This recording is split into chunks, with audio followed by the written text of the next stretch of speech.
নমস্কার বন্ধুরা, অবিশ্বাস্য সত্য চ্যানেলে আপনাদের সকলকে জানাই স্বাগত।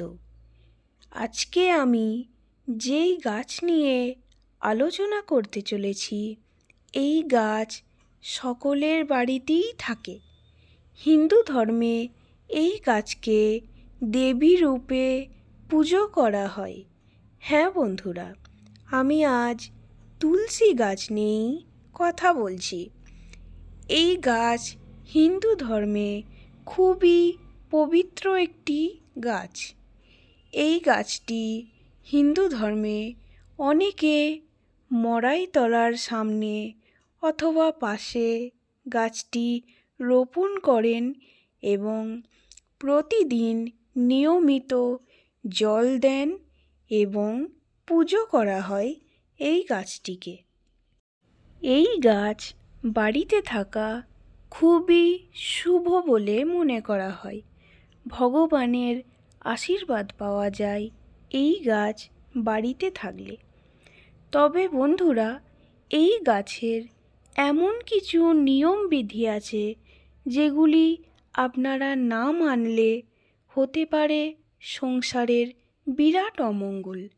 তবে আর দেরি কেন, আসুন আমরা আজকে এই ভিডিওতে জেনে নিই তুলসী গাছের ক্ষেত্রে কি কি করণীয় করা উচিত নয়। আশা করি ঈশ্বরের কৃপায় আপনারা সুস্থ আছেন। এরকম নানা অজানা তথ্য জানতে আমার চ্যানেলটি সাবস্ক্রাইব করুন এবং আমাদের সঙ্গে জুড়ে থাকুন। আসুন আমরা তাহলে এর সম্পর্কে জেনে নিই। হ্যাঁ বন্ধুরা, যেহেতু হিন্দু শাস্ত্রে এই তুলসী পাতা নিয়ে পুজো করার নিয়ম রয়েছে, তাই এই পাতা ছেঁড়ারও কিছু নিয়মকানুন রয়েছে। সেগুলি হলো রবিবার, একাদশী, পূর্ণিমা, অমাবস্যা, সূর্য ও চন্দ্রগ্রহণের সময় তুলসী পাতা একদমই ছিঁড়বেন না। এটি খুবই অমঙ্গলজনক এবং আপনার সংসারের ক্ষতি হতে পারে। পূজা ছাড়া অন্য কাজে তুলসী পাতা ব্যবহার করবেন না। তুলসী পাতা যেন পায়ের নিচে কখনোই না আসে, কারণ পায়ে তুলসী পাতা এলে সেটা আপনারও অমঙ্গল হতে পারে।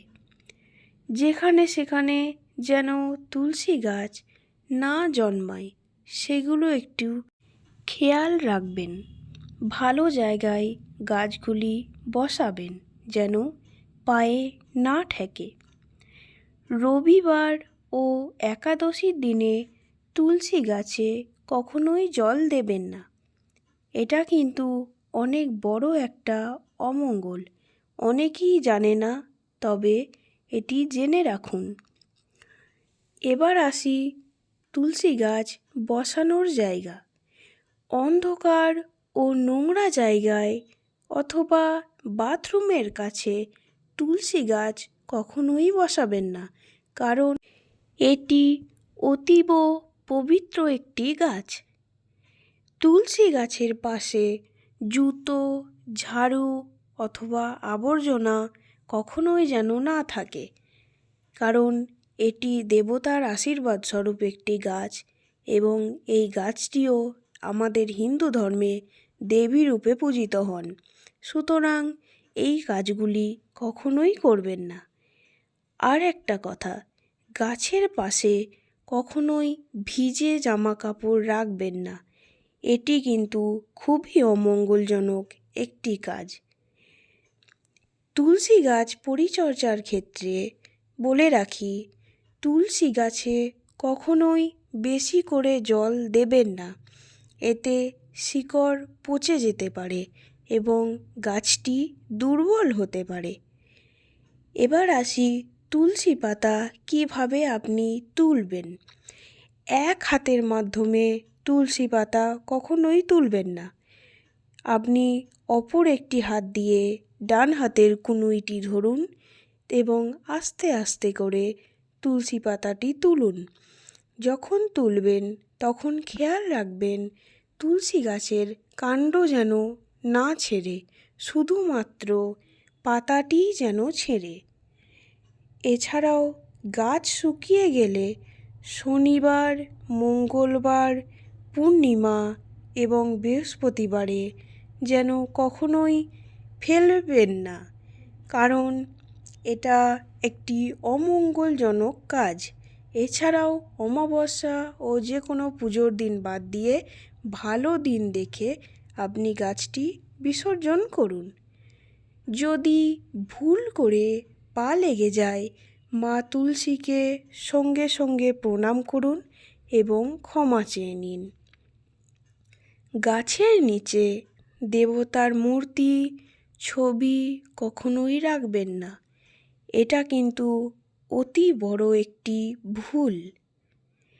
তুলসী গাছ অতিরিক্ত কখনোই কেটে ফেলবেন না, কারণ এর ফলে গাছ দুর্বল হয়ে যেতে পারে।